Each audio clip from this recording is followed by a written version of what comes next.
Hello बच्चों, तो आओ प्रश्न को देखते हैं। बताइए कि निम्नलिखित कथन सत्य है या असत्य। अपने उत्तर का औचित्य भी दीजिए। कथन हमें दिया गया है, सभी वास्तविक संख्याएं परिमेय नहीं होती है। तो दिए गए प्रश्न की मुख्य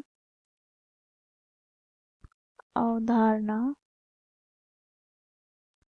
की बात करें तो बच्चों यहाँ पर हम देखेंगे संख्या रेखा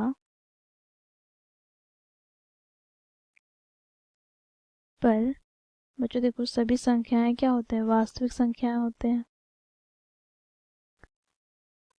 अब बच्चों देखो वास्तविक संख्या में दो भाग होता है। देखो कुछ संख्याएं परिमेय होते हैं और कुछ संख्या क्या होते हैं, अपरिमेय संख्या। तो इस प्रकार बच्चों देखो वास्तविक संख्याएं दो प्रकार के होते हैं, एक पहला परिमेय और दूसरा क्या, अपरिमेय संख्या। ठीक है, तो इस मुख्य अवधारणा की सहायता से हम दिए गए प्रश्न को हल करेंगे।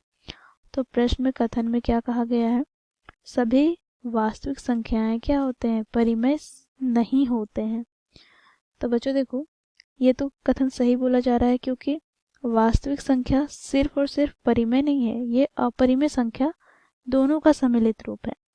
परंतु प्रश्न बोला गया है, क्या बोला गया है, ये वास्तविक संख्याएं परिमेय नहीं है। तो ये कथन तो सत्य है, ठीक है, यह अपरिमेय भी है। तो दिया गया कथन क्या है, सत्य है। तो यहाँ पर हम लिखेंगे क्योंकि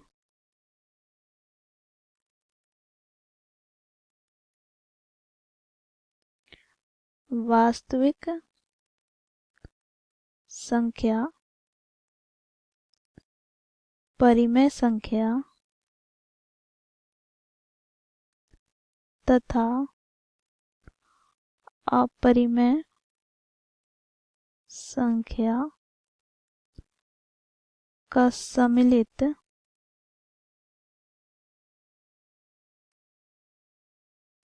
रूप है। तो इस प्रकार बच्चों हम लोगों ने मुख्य अवधारणा की सहायता से दिए गए कथन को सत्य साबित किया। आशा करती हूँ आप लोगों को यह प्रश्न समझ में आया होगा। धन्यवाद।